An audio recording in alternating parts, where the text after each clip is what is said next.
Hello, I'm James, and I'm an old guy in Europe.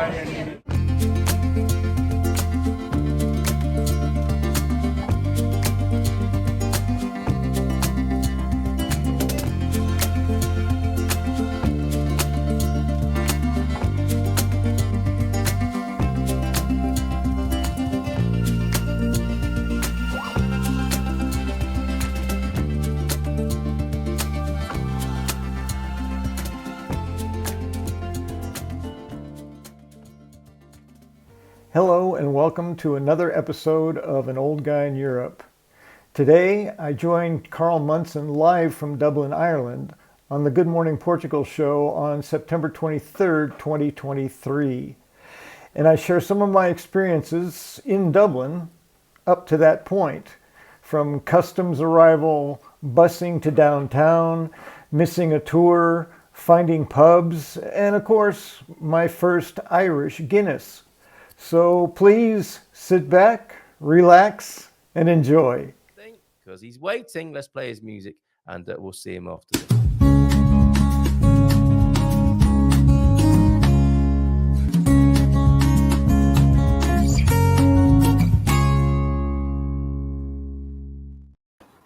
Bom dia! Good morning, hola, bom dia, alegria, tudo bem? Sim, muito. E Where tu? are you, James? Come on, let's get on with it. Where is Not a Cowboy Hat, and where are you? Well, did you queue up my my visual dad joke for the day? Of course I did. You only have to ask. Show it on the screen and then take a guess. Okay, let's have a look. I read the capital of Ireland's population is growing extremely fast. That's true. It's Dublin. You're not in Dublin. I am. Are you really? And I have the tourist merchandise to show it, to prove it. Can you pack an idiot? And I don't want to show the inside of the cup. I actually had my coffee in it, so it looks a little dirty, but that little circle says original feckin' Egypt. So. That is superb. What a lovely surprise. And thank you so much for still joining us while you're there on your holiday. I will say, I guarantee you that if that door behind me opens up, you're going to see a Connie or a Hank. Oh, okay. A rare spotting. There's no way we're going to see Hank this early in the morning. No, I would doubt that. And I don't think Connie knows I'm doing this. And I hadn't figured out last night yet exactly where, which spot. So I told her if she wanted to pop her head in and say hi or sit down with us, she was welcome to. And she kind of went, "Oh, there she is! Wait, hey! There's a Connie! Hey, Connie, welcome!" You guys have to stay there and do your own TV show where everybody waits for Connie to appear and waves through the door. There you go. That is fantastic. So tell us about this trip then. I mean, is this the extension of being in Portugal? When we're in Europe, at some point we're going to go to Ireland, and here it is. You're doing it. Well, yeah, I've got a number of places in Europe that I want to go see but part of it is it's so easy to do. I mean, from Lisboa, you're about 2 hours from many city centers of several countries. So, yes. And Ireland, Dublin is definitely one of those. It came up. I think Hank or Connie found a really good fare on Ryanair months ago, and we set it up, and it was a really good plan. And then their purchase of their apartment in Villanova de Gaia, fairly typical Portuguese process. They were supposed to sign the papers on one weekend, and we were going to go to Ireland after. Or we set up the Ireland trip, and the people said, "We have the papers ready for you. You have to be here on these days to sign them." And that was right on our weekend. But for some reason or other, that weekend got canceled. But we didn't want to abandon the idea, and we had already purchased the airline tickets. So we had to change those. And of course, that then doubled that great rate. But even at the double the rate, it's still a great rate. So we just pushed it in because the high season was coming, and there was no way we were going to do anything on the cheap at that point. So we waited. We said, let's see what's going on in September. It should be really beautiful. And I have to tell you, I mean, right now it looks a little gray, but it's not. It's just I'm on the backside of a building, so I'm in the shade. But that glow above me is a reflection of the sun. Here, I can show you the sky. Oh, look at that! So beautiful. There's not a cloud in it. It's been this way. Well, it was a little bit wet when we arrived on Friday, but it's been 22 sunny and clear ever since. So it's been amazing. You sound like a professional weatherman. 22 sunny and clear here in Dublin, Ireland. And I've made the joke that I brought the weather with me because I saw reports of this downpours happening in Ericeira and other places in Porto. So I'm sorry to all of you in Portugal for stealing your weather and bringing it with me, but it has served us well. Yeah, and we've got some serious Irish weather here at the moment. And I think the way to prepare for that is you just wear an oily woolen.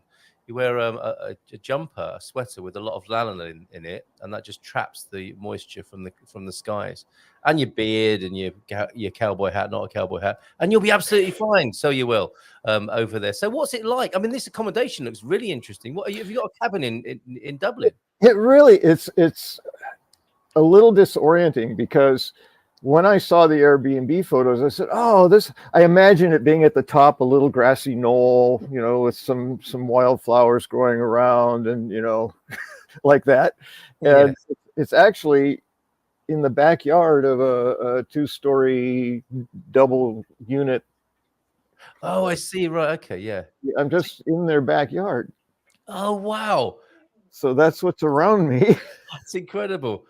And there's this beautiful wooden structure, which is much more common in the U.S. And so it's been walking in, you just smell the wood, and it's like, oh, that was so nice. Who doesn't like to first thing in the morning, eh? Yeah, it really. And so there's so many things. This is my first time being since I've been here, since I arrived in Portugal, being a tourist in Europe. And so there's all these shifts in my thinking. And I was going to talk about something else, but I think this is informative to anyone who's coming to Portugal or making a move. So it's like perfect. But the shifts, it's like, it's okay to be a tourist. Because I am a tourist, but I'm a tourist in a place where they speak the language I speak, sort of. However, have you gone into a shop and said "Hola, bon dia" yet? Because you're not American. You're not. See, I had this in Italy. When I went to Italy, I knew I wasn't in England and that I was a tourist. And my go-to was Portuguese by that point. I was saying, I have said "sim" a few times. Yes. Well, there's some progress. That's amazing. Yes. Wow, it's messing with your mind. Oh, this is so great. This is fantastic. And what have you done so far? When did you arrive? We all flew in on Friday evening. So we just arrived at the Airbnb and then kind of took it easy and looked to see if we could find some food at a little market somewhere. But then I'm trying to keep track. I mean, I've been busier in 3 days than I've been in 3 months. So Saturday we were supposed to meet a tour in the city center of Dublin, where this particular location is on the outskirts, much closer to the airport. So in the sort of mostly north portion of edges of Dublin. So we were supposed to meet a tour in Dublin. So we thought, well, let's go a little early let's go a lot early so that we definitely don't miss it. But, with whatever time we have, we can sort of wander around and then catch our tour. Well, what we have found out, and I can't say this is true of Ireland in general or Dublin specifically, all of us are public transportation people, in Portugal. So we just sort of assume that's how we're going to get around. And we went to catch the bus, which it's like, let's plan, it's really close, but let's make sure we give it at least 5 minutes to get there. And it took like 30 seconds. I mean, it's just right outside the gate across the lawn. It's like, oh, okay. But we got there, and there were a number of people there, and we waited and waited and waited, and the bus just never showed up. You know, it was supposed to arrive a certain time, and then the next bus showed up 20 minutes later because it was running on a 20-minute schedule, and that bus was full, so it couldn't take us on. Oh, no. So then we waited another 20 minutes and got on a bus. So we were already, 40 minutes later than we had planned to be.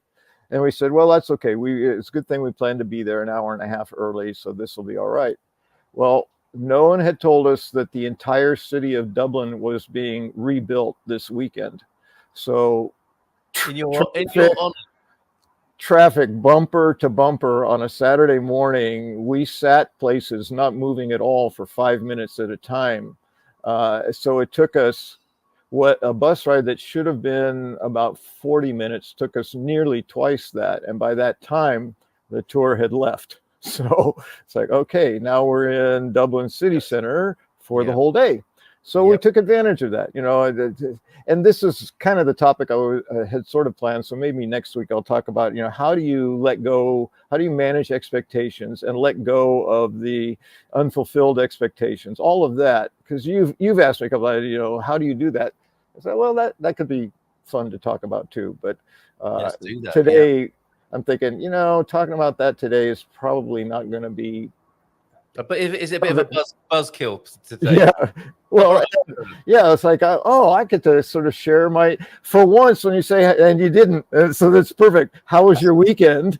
Right? You always say, how was your not weekend? You know, but it's like, well, I actually had a weekend. And how was it, James? Yes.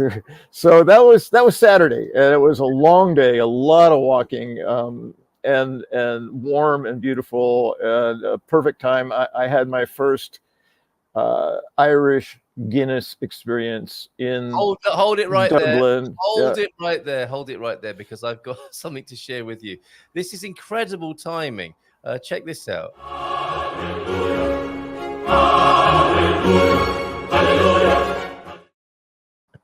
Yes. And that's not an exaggeration, at least in Dublin. Bobby sent me that picture. I added the hallelujah chord. Nice. And the very nice.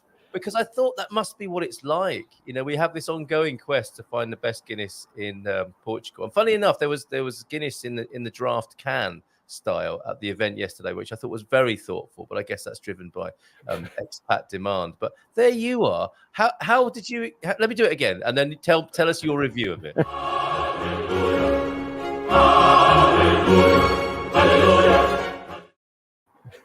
I've actually sung that chorus, so it's like I have to struggle, not struggle, but I feel the vocal cords wanting to go. I've never sung it, but it just fills my heart with joy. I've actually sung the entire Messiah twice in my life. So, have you really? Where were you in the choir? Which? I was a first tenor. That was hard. Yes, I bet. And that's it's a marathon of a thing, isn't it? It's not just rocking up and singing a couple of numbers, is it? Yes. The whole night out. And a lot of hallelujah. Yeah, a lot of hallelujah. So how was your first Guinness in Ireland?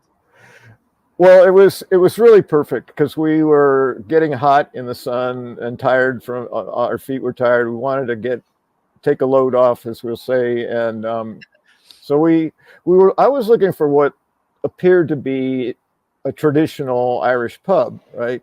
Because if you're going to be here, like, why not? Yeah, like that wouldn't be hard, but for some reason we struggled a little bit to find the right one or the right timing or whatever it was. So at this point we were just off the river, right in the center of town. We were getting warm. Hot, I guess, actually. So we found a pub, and unfortunately I can't remember the name of this one. And it was everything I expected, you know, all wood, very dark. At this point, afternoon on a Saturday, it wasn't really crowded. I mean, there was plenty places to pull up a stool. So I had been talking about it with Hank. I said, well, you know, I've had exactly one Guinness in my life, and that was in the United States from a can. And according to Bobby O'Reilly, that's not Guinness. Talk to any Irish person, that's not Guinness. It has the label, but that is not Guinness. And so I shared that with Hank, that's what I have learned about it from Irish people about this beer. And of course, you ask for a beer and they say, you mean a Guinness? So it's like that. It really is the prominent brew for at least for Dublin and maybe Ireland in general.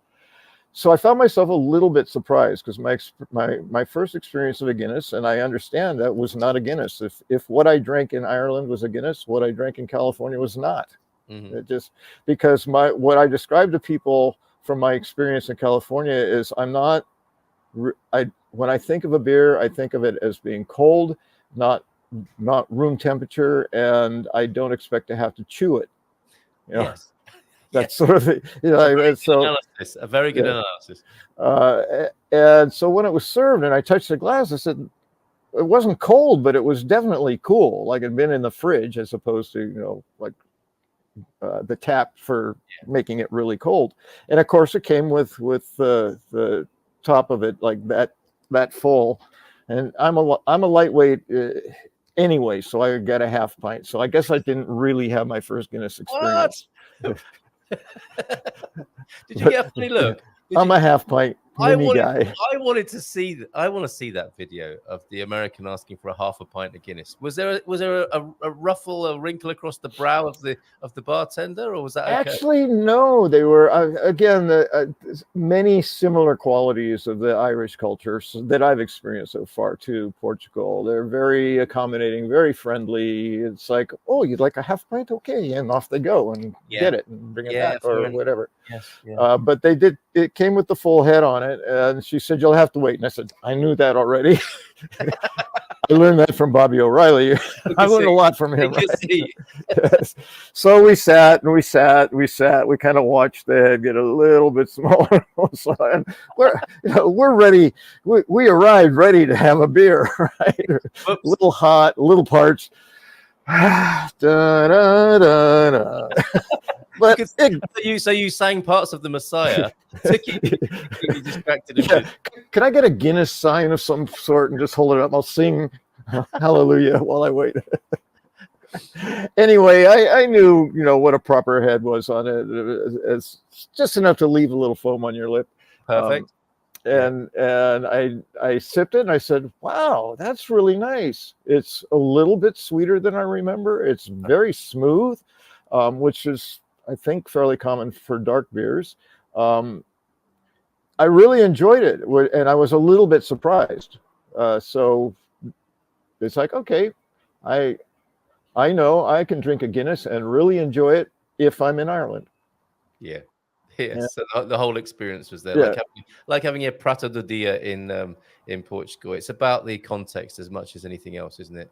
So I'm delighted to hear. Yeah, and it makes sense to me. I mean, anything fresh is better than if it's been waiting several weeks to be consumed. And beer is no different. Any beer. I mean, it's best fresh brewed out of the tap, ready to go.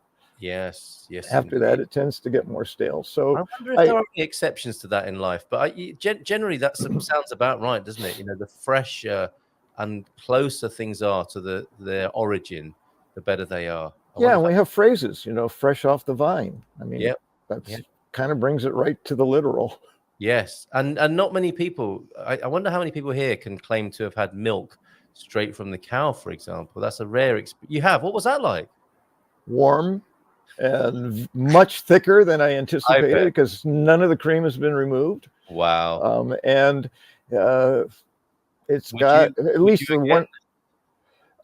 Probably not. I mean, it was just a thing I did as an experiment. And I was going to say the last time I drank warm milk, it's like, no, I didn't even get that as a baby. So you wouldn't have done, would you? No. So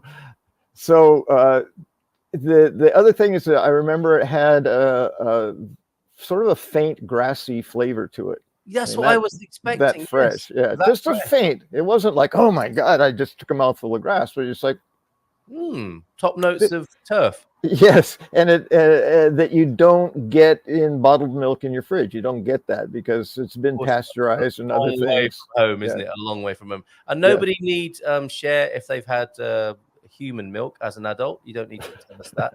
I don't like beer at all, says Mr. S. But he also says there are about 4 pubs on each block in Dublin, or maybe more than 4, and very loud music at midday.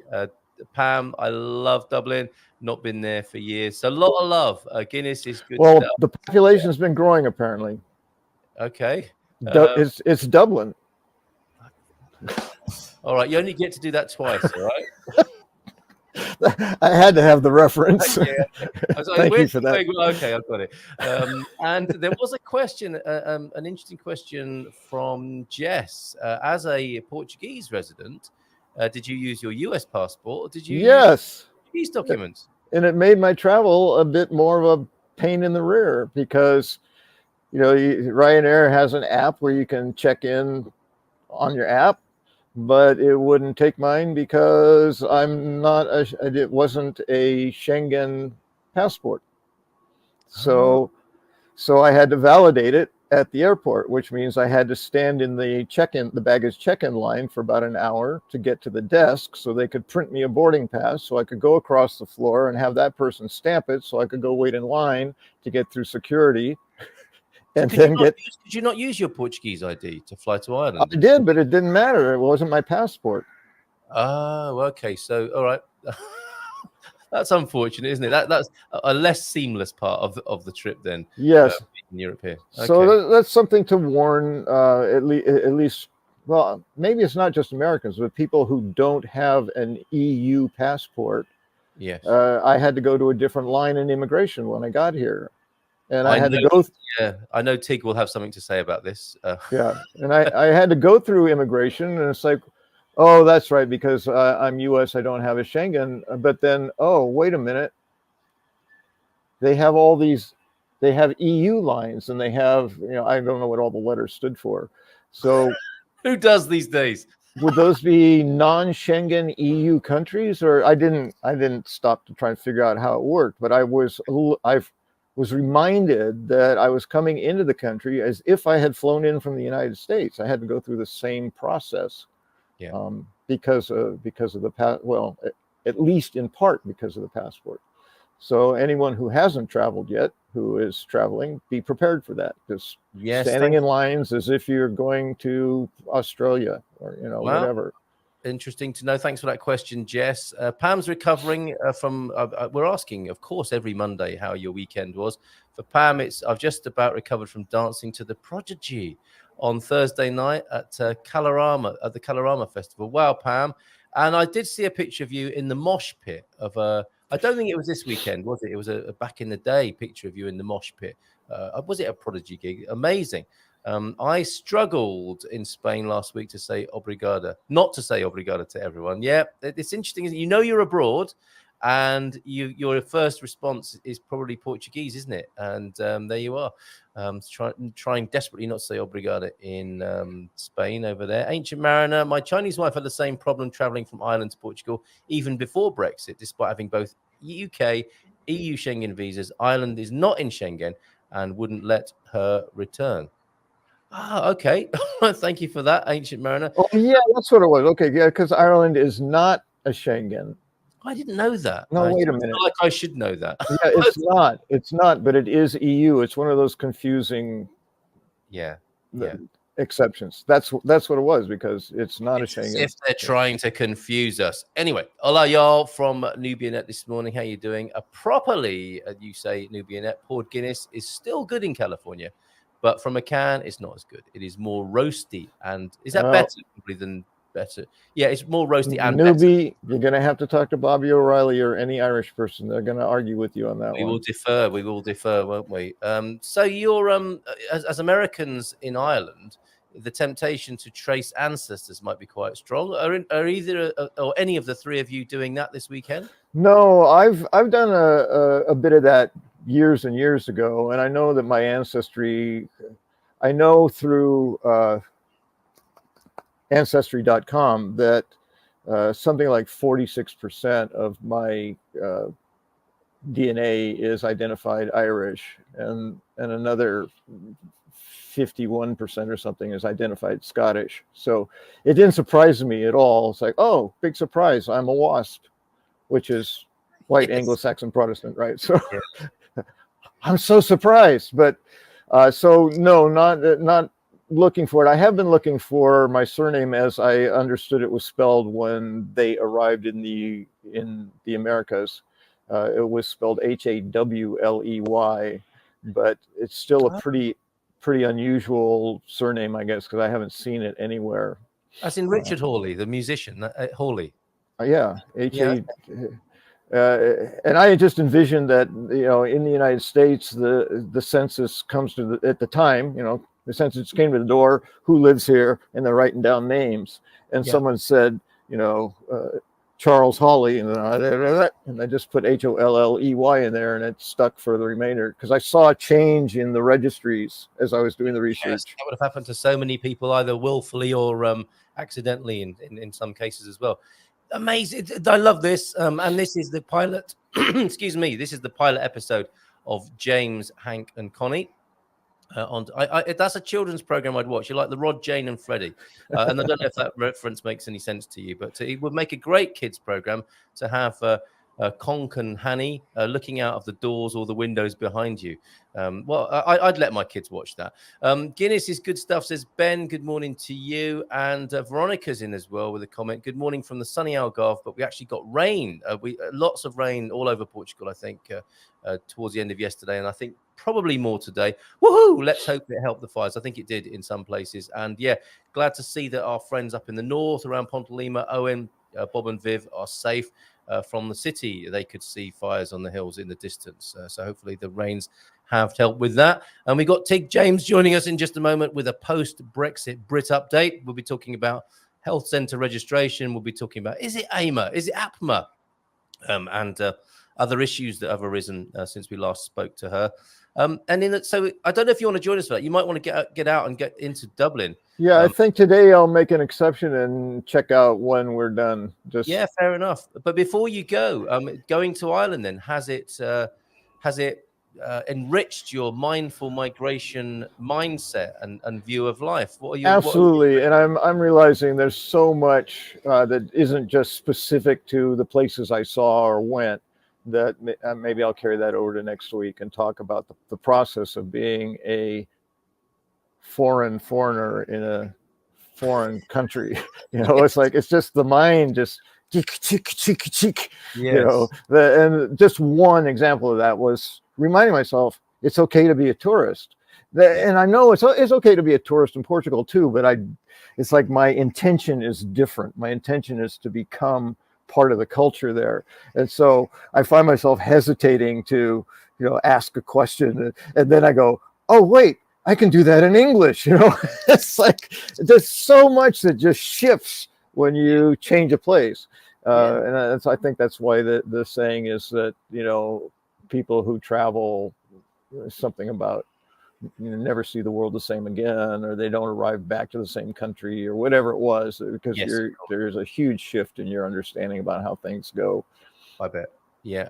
Thank you for the Schengen map. That's opened up a can of worms. Who's in the EU, who's in Schengen, NATO, etc., etc. It's got a complex Venn diagram. Thank you for sending me that map. And, the simple explanation I've heard of that is that Schengen is essentially the rules and regulations for visas. It determines who can go where and who needs to have what to go there. And that the EU is being a member of a nation state, basically. So that helped. Okay, so I can be a member of the EU and not be a Schengen because I'm going to use different visa regulations or whatever. Yeah, I still think it's amazing how the EU project has become synonymous with what people think of as Europe now. Mm-hmm. And there is 27, I think, of the 50 plus countries that make up continental Europe, if you like. And now it's become synonymous with, say Europe, and people think of the EU. And apart from this complication that we're talking about this morning, thank you for the Guinness is good poster, which we'll squeeze in before you go, James. And are you going to have any more Guinness while you're over there, or is that it for the time being? I'm not making any projections. I'm Promises. I'm really learning to just go with the flow and see what shows up. And if there's an opportunity, sure. But there's so much I haven't said about what has happened so far. I do want to just quickly say we did go to Hout. That's how the Irish say it. Hout. Hout. With a TH at the end. So non-Irish would say Hout. Hout. But you're a tourist then. and that was major. I mean, it looked like the Fisherman's Wharf in San Francisco on a sunny weekend during summer. It was just super crowded and busy. Hour and a half to sit down and get a beer if you wanted to wait. Wow. It was so crowded. Oh, thanks. So, yeah, no, we ended up having milkshakes. It's like, okay, all the ice cream stores were available, but none of the restaurants or pubs. So it's like, no, forget that. Yeah, and then last night, I just have to mention part of the original schedule was to go to, and I can't remember the full name, the Plowboy, Jerry, if Jerry's watching, he's going to hate this. Anyway, it was a great show with dinner, with traditional Irish music and dancing. It was a really wonderful evening last night. Yeah. And we're going to do the tour that we missed on Saturday. We're doing that today. So we'll get that caught up. Well, I am so delighted. This Good Morning Portugal episode brought to you by Guinness this morning gives you strength. If a Guinness Corporation are watching and they want to send a crate of even the draft stuff, and yes, Bobby and Jerry, we know it's not the real thing, but it's better than nothing. We'll gladly accept that. And maybe even we could, it's probably too much of a stretch for the Good Morning Portugal Wine Club to be drinking Guinness. That might be pushing it a little bit too much. I don't think it would be a particularly good chaser to a wine.